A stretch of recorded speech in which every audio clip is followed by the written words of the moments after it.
आप कहते हैं कि हम टेंशन में हैं महाराज जी, बड़ी टेंशन है, टेंशन भी है, और आप कहते हैं कि हमारी गाड़ी भगवान चला रहे हैं, हमें भगवान पे भरोसा है। या तो भरोसा होगा या तो चिंता होगी, दोनों एक साथ कभी नहीं हो सकते, है ना। गाल भी फूल जाए, ठहाका भी लग जाए, दोनों एक साथ नहीं हो सकते। या तो टेंशन है, आपको टेंशन है तो भरोसा नहीं है, और भरोसा होगा तो फिर चिंता नहीं होगी। आप लोग क्यों नहीं भगवान पे भरोसा करते, क्यों नहीं भगवान पे विश्वास करते? महाभारत के युद्ध से क्यों नहीं सीखते? जैसे अर्जुन ने अपनी गाड़ी भगवान को सौंप दी, क्यों ना आप लोग भी अपने जीवन की गाड़ी भगवान को सौंप कर निश्चिंत हो जाओ, जो करेंगे भगवान करेंगे। मारने वाला है भगवान, बचाने वाला है भगवान। मारेगा भी वही, बचाएगा भी वही, भूखा भी वही रखेगा और पेट भर खवाएगा भी वही। तो जब सब उसी को करना है तो फिर आप चिंता किस बात की करते हैं? अच्छा ये बताओ, आपका सोचा कुछ होता है? आपका सोचा होता है क्या? आपने सोच लिया कि ऐसा हो जाए तो हो जाएगा क्या? जब आपका सोचा कुछ नहीं होता, आपका चाहा कुछ नहीं होता, तो हम कहते हैं आप सोचो ही क्यों? क्यों सोचना है? सब भगवान कर रहे हैं, उन्हीं को करने दीजिए, हम तो देखो निमित्त मात्र हैं। बार बार मैं इन शब्दों को दोहराता हूं ताकि आपको किसी भी प्रकार से समझ में ये बातें आ जाएं। हमारी सफलता के जिम्मेदार कौन है? भगवान चाह रहे हैं कि आप जीत जाएं, इसलिए जीत गए। यदि आप हार गए हैं, असफल हैं, तो ये सोचो कि ये भी ईश्वर की मर्जी है। उसकी मर्जी में यदि चलो वो मुझे असफल ही रखना चाहता तो मैं उसकी मर्जी में खुश रहूं। जैसे भगवान रखें, जैसे रखें राम जी, रहना चाहिए, और सीताराम सीताराम कहना चाहिए। हर हाल में खुश रहने की आदत बनाओ, टेंशन मुक्त रहो, चिंता मुक्त रहो। जो करेंगे भगवान अच्छा करेंगे। एक पिता को चिंता होती है, महाराज मेरी बेटी सयानी हो गई है, बताओ मैं शादी करूं, लड़का ही नहीं मिल रहा है, महाराज जी बड़ी टेंशन है, बेटी का विवाह कैसे होगा? भाई लड़का देखो तो मन लगा के, कर्म तुम करो मन लगा के, चिंता ना करो, जब समय होगा अपने आप हो जाएगी। तुम कर्म करते रहो लेकिन चिंता ना करो। आप लोग चिंता करने लग जाते हैं। भैया को जगाइयो जरा। चिंता नहीं, चिंतन करना है। क्या करना है? क्या करना है मेरी मां? चिंतन। जो करने वाले हैं वो कौन है करने वाला? पितामह भीष्म ने प्रतिज्ञा ले ली, कल के युद्ध में पांडवों को मार डालूंगा। ये प्रतिज्ञा किसने ली थी महाभारत में? भीष्म पितामह ने। द्रौपदी दौड़ी दौड़ी रात्रि के 11 बजे आई। अरे कन्हैया सुन रहे हो, मेरे पतियों को मारने की प्रतिज्ञा पितामह ने ली है, बताइए मैं क्या करूं? भगवान बोले तू जान, तेरे पति जाने मैं क्या करूं, मैं तो युद्ध लड़ ही नहीं रहा हूं। द्रौपदी बोली मेरे पतियों की, पितामह की प्रतिज्ञा कभी अधूरी नहीं होती, पितामह सदा अपनी प्रतिज्ञा को पूरी करते हैं। हे दीन बंधु, हे दीनानाथ, हे नंद नंदन, हे श्याम सुंदर, मेरे पतियों की रक्षा कीजिए। भगवान बोले चलो अर्जुन से बात करते हैं। अर्जुन के पास गए तो अर्जुन बढ़िया खर्राटे दे के सो रहे थे, खर्राटे मार रहे थे, बढ़िया गहरी नींद में सो रहे थे अर्जुन। भगवान ने जगाया, अर्जुन जागो। अर्जुन ने कहा क्या हुआ, क्यों जगा रहे हो आधी रात को? भगवान ने कहा कल के युद्ध में पितामह ने प्रतिज्ञा ली है, कल तुम्हें मरना होगा, पांडवों को मारने की प्रतिज्ञा पितामह ने ली, कोई योजना बनाओ, रणनीति बनाओ, कल का युद्ध कैसे करोगे? तुम सो रहे हो। अर्जुन ने कहा कन्हैया सोने दो, आप भी सो जाओ मेरे पास, यहीं सो जाओ। भगवान बोले क्यों, तुम्हें नींद आ रही है? कल के युद्ध में, कल निर्णायक युद्ध होने वाला है। पितामह भीष्म की प्रतिज्ञा कभी झूठी नहीं होती। अपने बचाव की कोई प्लानिंग क्यों नहीं करते? अर्जुन ने मुस्कुराते हुए कहा, कन्हैया, जिसके रक्षक आप हो उस व्यक्ति को चिंता करने की क्या जरूरत है? हम तो निश्चिंत सो रहे हैं, आपके भरोसे सो रहे हैं। हम तो आपके भरोसे सो रहे हैं कि हमारे रक्षक तो भगवान श्री कृष्ण हैं। आपके होते हुए पितामह हमें मार डालेंगे क्या? ये अर्जुन का क्या था? ये अर्जुन का क्या था? देखो, जहां विश्वास पुष्ट है, जहां विश्वास अधिक है, क्या वहां चिंता है? और जहां चिंता है मतलब वहां विश्वास। तो आप में से कितने लोगों को भगवान पर विश्वास है? यदि है तो फिर अब ये बताओ कि आप में से चिंता किस किस को है? मेरी मां, चिंता नहीं, सौंप दो, अब सौंप दिया इस जीवन का सब भार तुम्हारे हाथों में है। जीत तुम्हारे हाथों में है, हार तुम्हारे। कर्म करना हमारा काम है, कर्म करना हमारा काम। कर्म हम करें, उसका परिणाम क्या होगा ईश्वर जानते हैं। इसलिए निश्चिंत हो जाओ भगवान के भरोसे। टेंशन नहीं, चिंता, खुश रहा करो, प्रसन्न रहा करो। ये सोचकर कि ये आज बताओ सूर्य भगवान आए, किसकी मर्जी से आए, आपकी या मेरी? बोलो मेरी मां। आज रात होगी किसकी मर्जी से? ईश्वर की। ये सृष्टि चल रही है किसकी मर्जी से? हम लोग लड़कपन से जवान हो गए, जवान से बुढ़े हो गए, किसकी मर्जी से आप बदल रहे हैं? आप क्यों नहीं, कल पैदा हुआ बच्चा आज ही जवान क्यों नहीं हो गया? उसे जवान होने में क्यों 20-25 साल लगते हैं? तुम्हारे हाथ में सब कुछ है तो तुम पैदा होते ही जवान हो जाओ ना। क्यों? तुम्हारा कुछ भी नहीं है। तुम्हारी ग्रोथ जो दिन दिन होती है वो तुम्हारी मर्जी से नहीं होती, ईश्वर की मर्जी से होती है। इसलिए सब ईश्वर के अधीन है। भगवान का चिंतन करना सीखो, भगवान पर विश्वास करना सीखो, भगवान के चरणों में आत्मसमर्पण करना सीखो। जब आप समर्पण कर देंगे तो आपकी गाड़ी भगवान ही चलाएंगे, उनके भरोसे खुश रहा करो बस।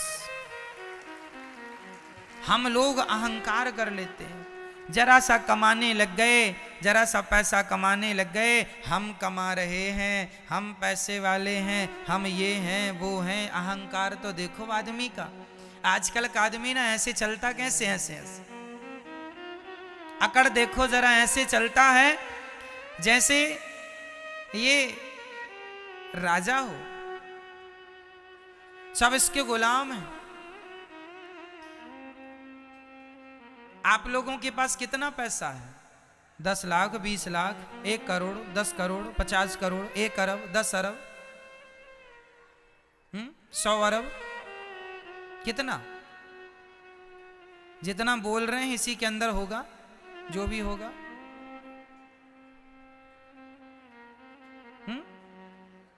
मेरी मां, रावण कितना धनवान था, उसके धन की कोई सीमा नहीं थी। सोने की लंका थी, सोने चांदी हीरे मोती के खजाने भर रखे थे। इतना बड़ा आदमी था रावण। पूछो जरा कहां गई तुम्हारी वो लंका?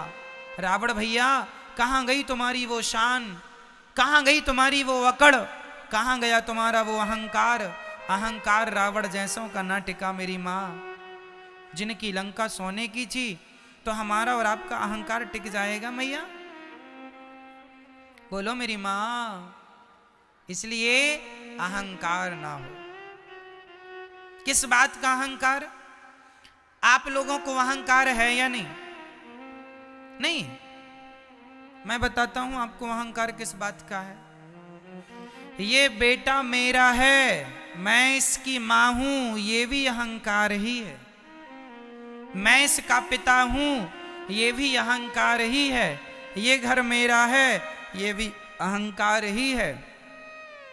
मैंने तुम्हें रोटी दी, ये भी अहंकार ही है। मैं ना होता तो तुम मर जाते, ये भी अहंकार ही है। इसलिए इन शब्दों का प्रयोग कभी नहीं करना चाहिए। जो बेटा आपका है, बेटी है, पति है, पत्नी है, घर है, गाड़ी है, पैसा है, ये मेरा है ऐसा ना कहा करो। ये सब कुछ भगवान का है। ईश्वर ने हमें केवल जिम्मेदारी दी है संभालने की, हम संभाल रहे हैं बस।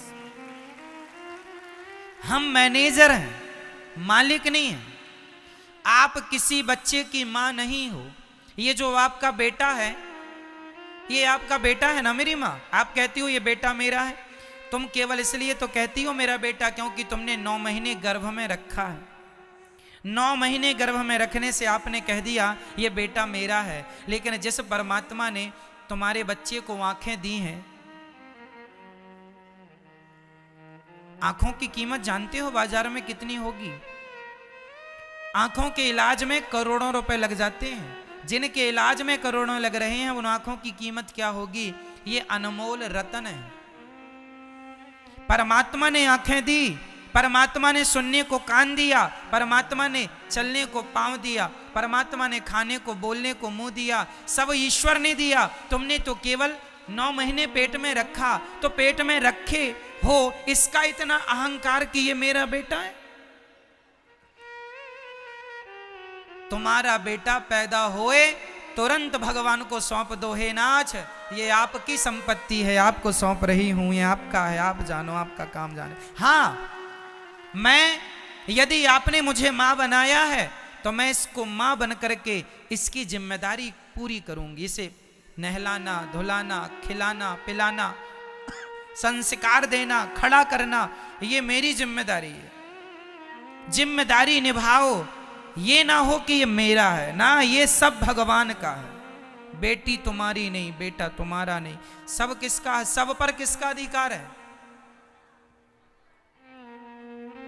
तुम्हारा था तो छोड़ के चला गया, रोक लेते ना तुम्हारा था तो। इसका मतलब तुम्हारा तो था ही नहीं, तुमने तो झूठा अहंकार बना लिया ये मेरा है। यही बात अपने पिता को, मतलब हर बाप को याद रखनी चाहिए, कोई तुम्हारा नहीं है। जिस घर में आप रहते हो वो घर आपका नहीं। भाव ये बना के चलो कि वो घर भगवान का है। संपत्ति सब रघुपति के यहाँ, सब भगवान का है। तो फिर हम कौन हैं? हम तो भगवान के घर में किराएदार हैं, हम ईश्वर के किराएदार हैं। ये भावनाएं बन जाएं तो आप अपने घर में नहीं, आप स्वर्ग में रहेंगे, ऐसा आपको लगने लगेगा। हमारा घर स्वर्ग है। भगवत भाव से रहना सीखो तो सही। आजकल आदमी, अच्छा ये बताओ, बैंक का मैनेजर जो होता है, बैंक में यदि 1000 करोड़ रुपए रखा है तो बताइए क्या वो पैसा बैंक, क्या वो पैसा मैनेजर का है? बोलो मेरी मां। नहीं, वो पैसा मैनेजर का नहीं है, पर देख रेख किसकी है? देख रेख मैनेजर की है। हिसाब किताब करेगा कौन? मैनेजर। देख रेख मैनेजर की है। मैनेजर बैंक में मैनेजमेंट के लिए होता है। मैनेजर मालिक नहीं है, मालिक तो गवर्नमेंट है बैंक की। मैनेजर केवल वो मैनेजर लाखों लेता है, लाखों देता है, लेकिन लाखों लेने में और लाखों देने में उसका कुछ भी नहीं। क्यों जी? सही है, वो एक मैनेजमेंट के लिए है, उसका नहीं है, पर काम वही करता है। उसी प्रकार तुम्हारे घर में जो तुम्हारा बेटा, बेटी, पति, पत्नी, घर द्वार, फैक्ट्री, मकान, दुकान जो है, सब कुछ भगवान का है, पर तुम मैनेजर बनके तुम मैनेजमेंट करो, तुम संभालो, जिम्मेदारी तुम निभाओ। जैसे बैंक का मैनेजर बैंक को संभालता है, लेकिन वो ये नहीं कहता कि ये बैंक मेरी है, वो ये नहीं कहता कि ये बैंक। उसी तरह आप ये ना कहो कि ये पत्नी, ये पति, ये परिवार मेरा है, ये कहो कि ये सब भगवान का है। संभालना आपको ही है, पर अहंकार रहित होकर, अहंकार से मुक्त होकर संभालना है। ये संपत्ति सब रघुपति के यहाँ, सब कुछ किसका है? अरे और तो सब ठीक है, पति पत्नी बेटा बेटी, ये शरीर भी तुम्हारी प्रॉपर्टी नहीं है। आज हमारी एक किडनी कितने की होगी बाजार में बताओ? यदि आप अपनी किडनी बेचेंगी मेरी मां, कम से कम 50 लाख रुपए में बिक जाएगी। हाँ या ना? हाँ या ना? आपकी एक किडनी 50 लाख में बिक सकती है, तो दोनों 1 करोड़ की हो गई। चलो आपकी एक आंख यदि आप बेचना चाहें तो कितने की बिकेगी? बोलो मेरी मां, आपकी एक आंख की कीमत क्या है जरा बताओ मुझे। कम से कम 1 करोड़ मिल जाएंगे आपको एक आंख के। 2 आंख मतलब 2 करोड़। ऐसे शरीर के सारे पार्ट्स आप बेचने लग जाएंगे तो आप करोड़पति बन जाएंगे पल भर में। तो ये जो करोड़ों की प्रॉपर्टी है आपकी, शरीर रूपी प्रॉपर्टी, सच्ची बताना क्या ये प्रॉपर्टी भी आपकी है? नहीं, शरीर हमारा धन है, लेकिन ये मेरा नहीं है। अपने आप को सदा सबसे अलग रखना, हम बिल्कुल अहंकार शून्य हो। हमें कैसा होना है मेरी मां? अहंकार, जोर से बोलो मेरी मां, अहंकार, अहंकार शून्य, अहंकार रहित होना है। रही बात हमारी कि हम कौन हैं, तो हमारी असलियत लोग नहीं जानते। आप लोग अपनी असलियत नहीं जानते। आपको पता है आपकी असली औकात क्या है?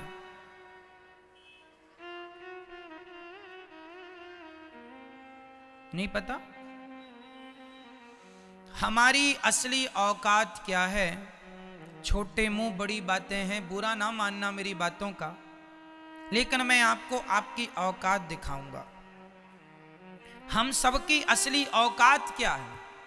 जो हम लोग बड़ी बड़ी बातें करते हैं, बड़ी बड़ी गाड़ियों में, बड़े बड़े महंगे महंगे गद्दों में लोग सोते हैं, बड़े बड़े बंगलों में लोग रहते हैं।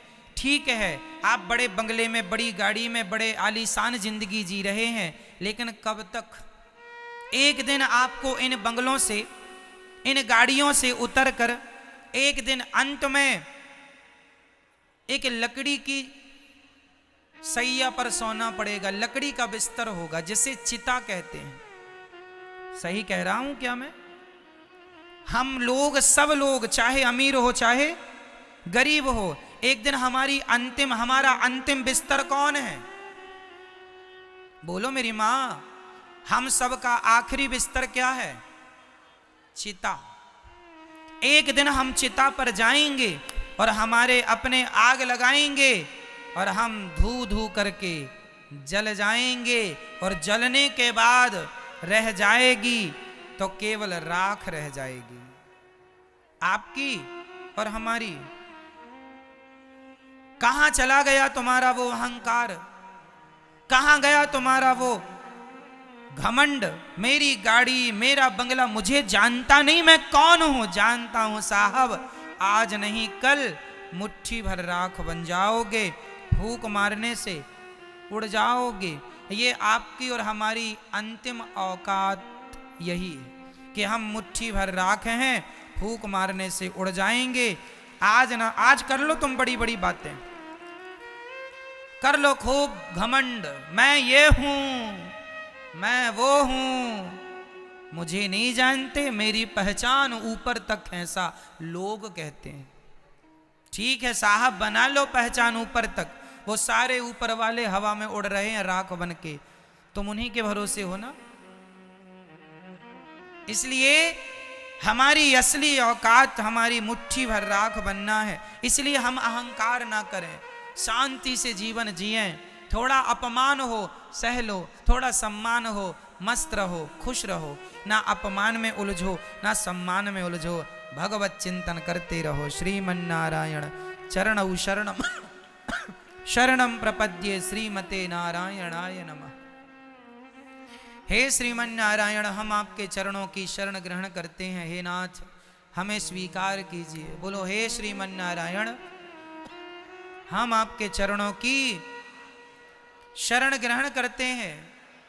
हे नाथ, हम कामी हैं, क्रोधी हैं, लोभी हैं, अहंकारी हैं। हे नाथ, हम पापी हैं, अधम हैं, नीच हैं। हे नाथ, हमें स्वीकार कीजिए। हे नाथ, जैसा हूं जैसी हूं आपकी हूं, आपका हूं। हे नाथ, मुझे स्वीकार कीजिए। हे श्रीमन नारायण, मैं आपको कभी भूलूं नहीं, सदा आपका स्मरण बना रहे, चिंतन बना रहे, ये जीवन का सार है।